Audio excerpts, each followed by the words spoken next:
یہ تو مظلوم کا ماتم ہے کم نہ ہوگا، یہ تو مظلوم کا ماتم ہے کم نہ ہوگا، حسین یا حسین، حسین یا حسین، حسین یا حسین، یہ تو مظلوم کا ماتم ہے کم نہ ہوگا، یہ تو معصوم کا ماتم ہے کم نہ ہوگا، ہر دل میں ہوگا، ہر گھر میں ہوگا، ہر دل میں ہوگا، ہر گھر میں ہوگا، دشت میں ہوگا، گلزار میں ہوگا، ہوگا مظلوم کا ماتم ہے کم نہ ہوگا۔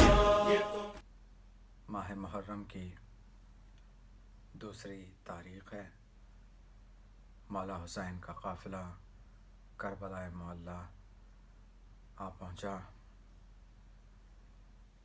اسی سلسلے کا یہ مرثیہ آپ کی خدمت میں پیش ہے۔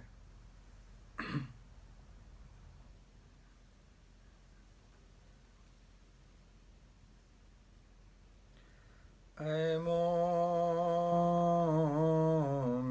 حسین سے مقتل قریب ہے، آخر ہے عمر منزل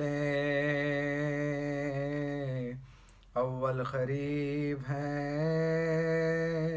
شہر مدینہ دور ہے، جنگل قریب ہے، زہرا کا چاند چھپتا ہے، بادل قریب ہے، لینے کے واسطے ملکول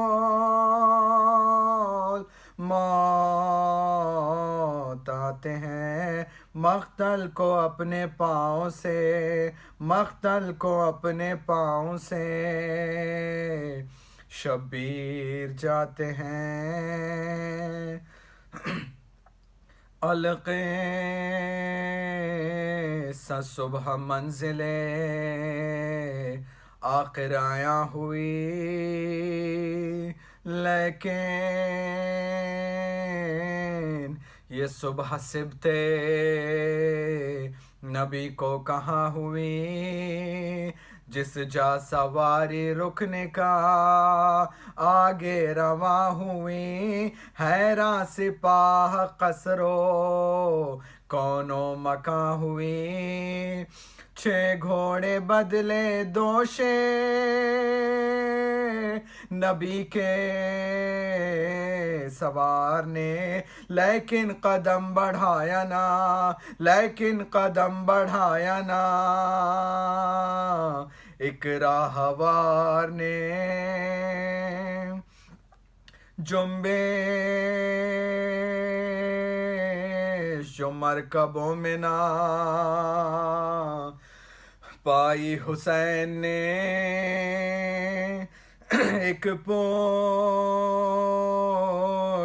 خاک جھک کے اٹھائی حسین نے، خود سونگھی اور بہن کو سنگھائی حسین نے، ہمشیر کی سنیے دہائی حسین نے، ہائے ہائے یہ خاک پھینکو میری جان جاتی ہے، بھیا تمہارے خون کی، بھیا تمہارے خون کی بو اس سے آتی ہے، عباس کو پکاریے نہ آگے علم بڑھاؤ، منزل یہی ہے چھاونی پردیسیوں کی چھاؤ، ہم شکل مصطفیٰ کو ندا دی بڑھے نہ جاؤ، بیٹا قناتیں گھیرو سراچے یہیں لگاؤ، غرے کو تو ہوا ہے ہمارا